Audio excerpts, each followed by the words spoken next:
Hi, welcome to tutorial number 5 for processing, and this will be our summative assessment after what we've learned of today and trying to organize and trying to pack up all the information that we have worked on in our previous tutorials. This tutorial we will cover a couple of new things. One of them is learning how to use helping methods in our code. Okay, so very quickly, let me place the very first part of the code.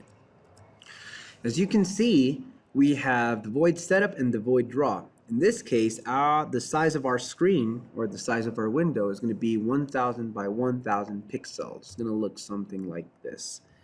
Let me show you. And it has 1000 by 1000. Here we're going to do our program.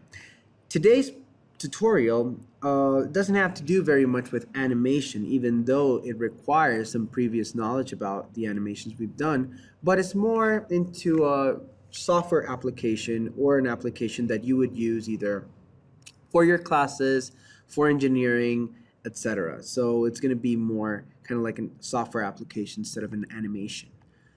Okay, so the first thing we're going to do is that I'm going to start drawing a couple of things. Okay, I'm going to draw a rectangle.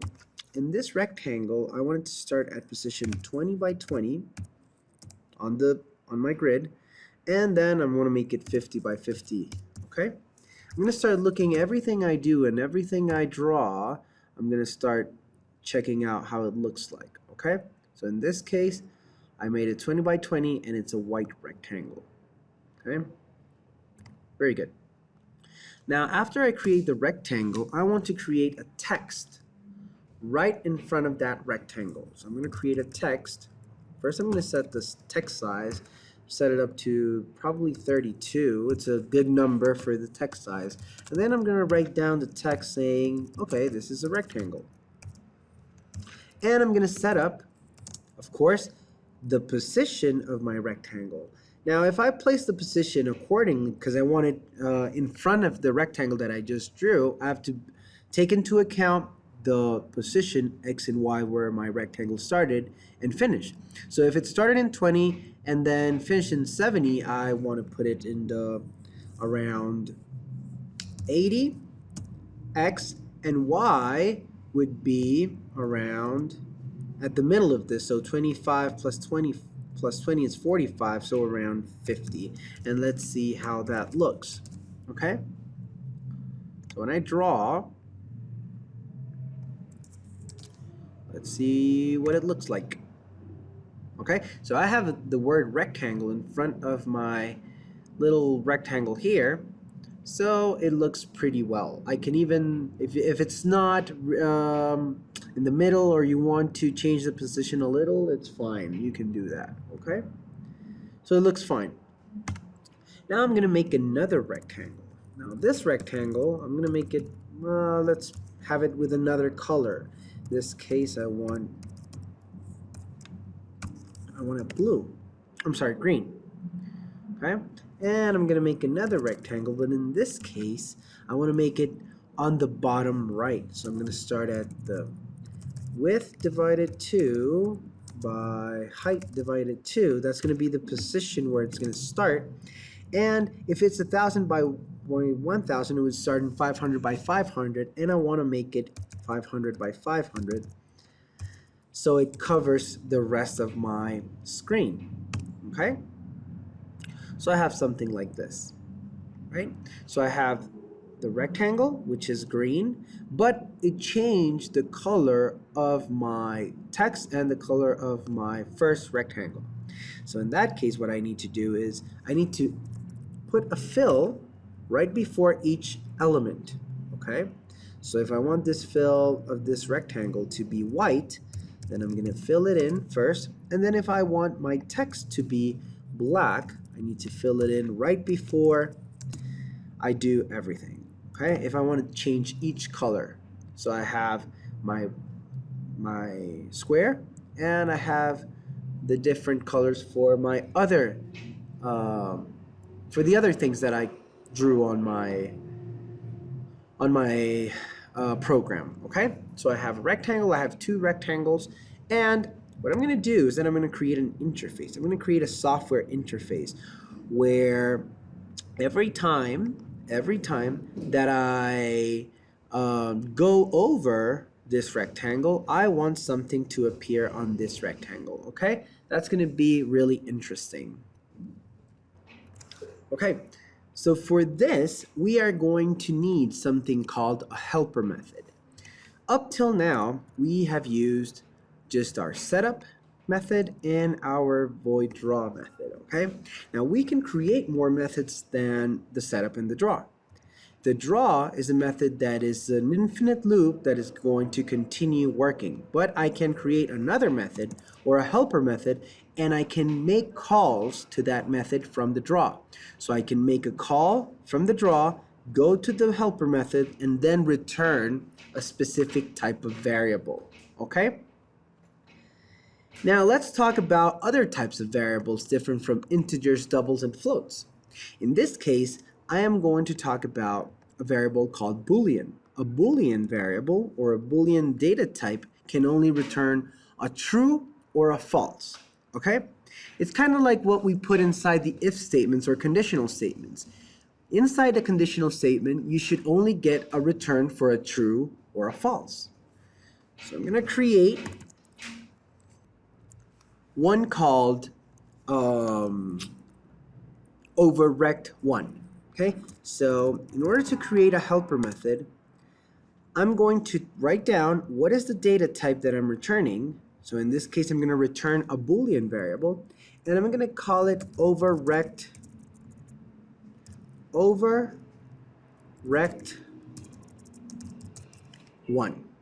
Okay,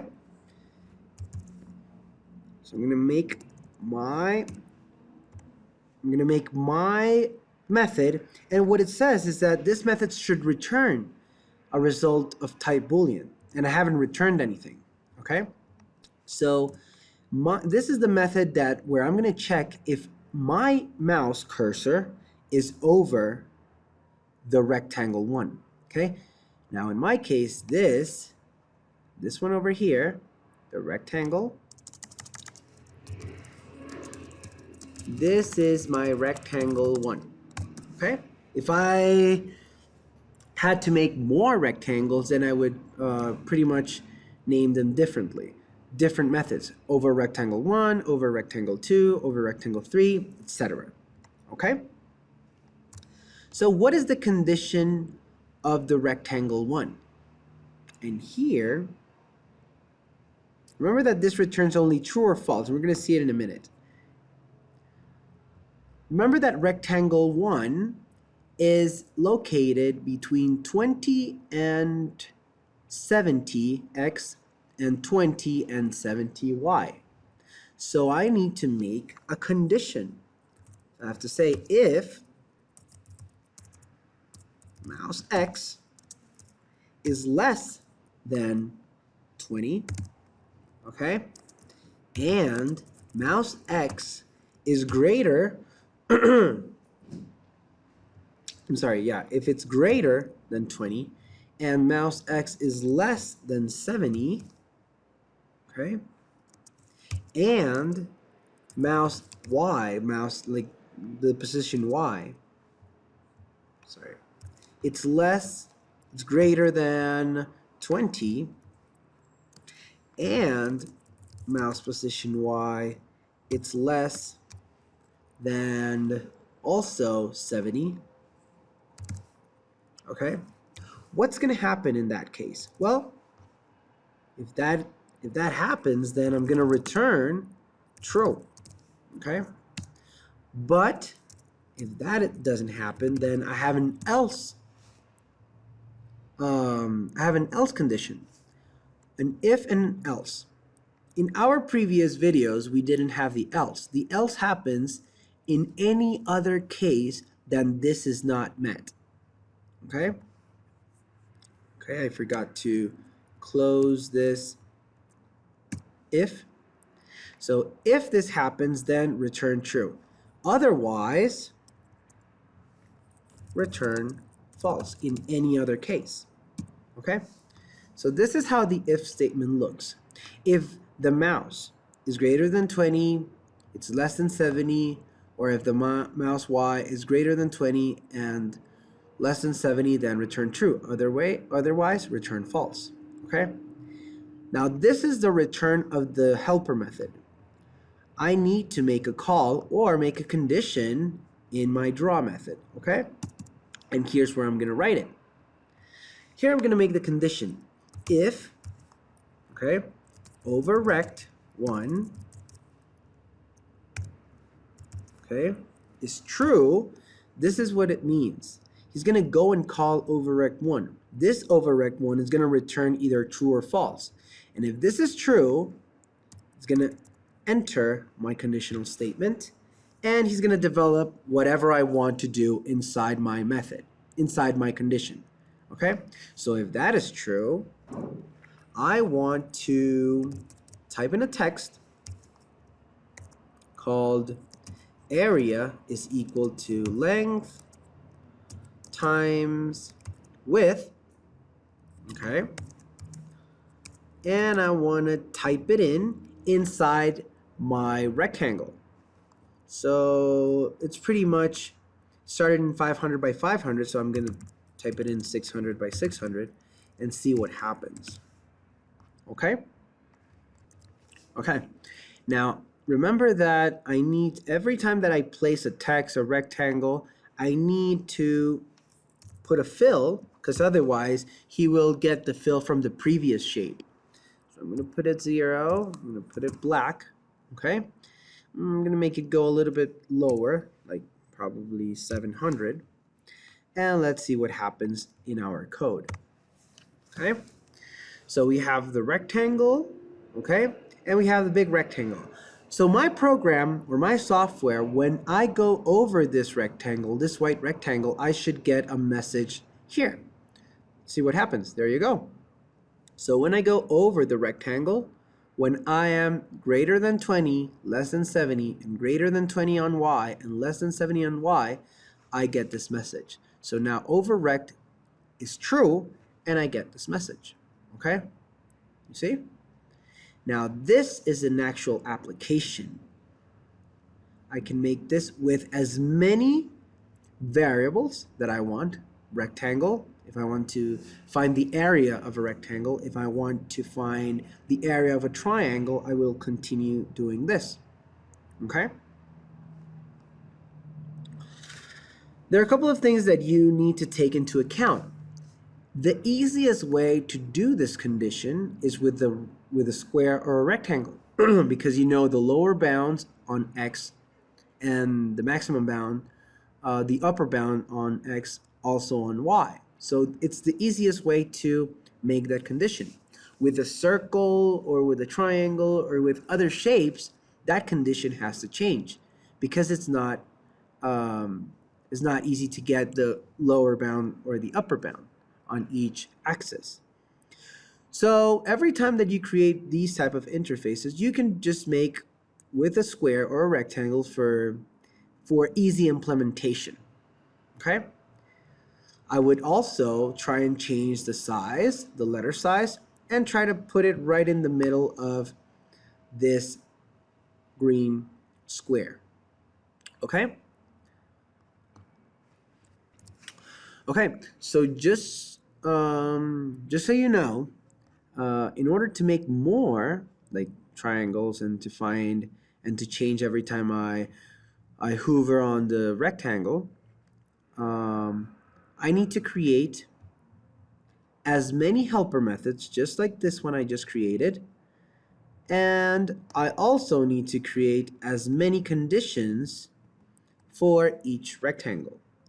So let's say I need to make another one. I would create another condition statement, and I need to create another helping method.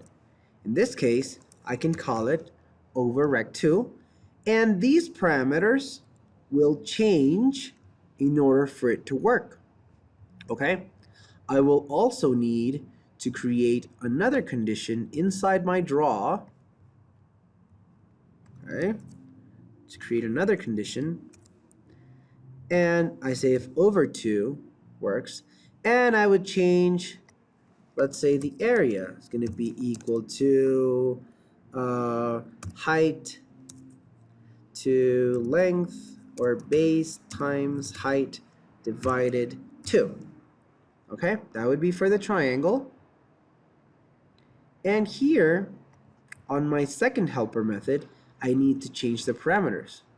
Another thing I need to do is that I need to add, of course, I need to add another rectangle.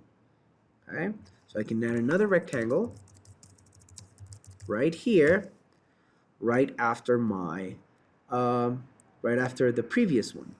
In this case, I need to make it on X, it's exactly the same. So I'm going to start in X. And on Y, I need to go a little bit further. So I'm going to go 80.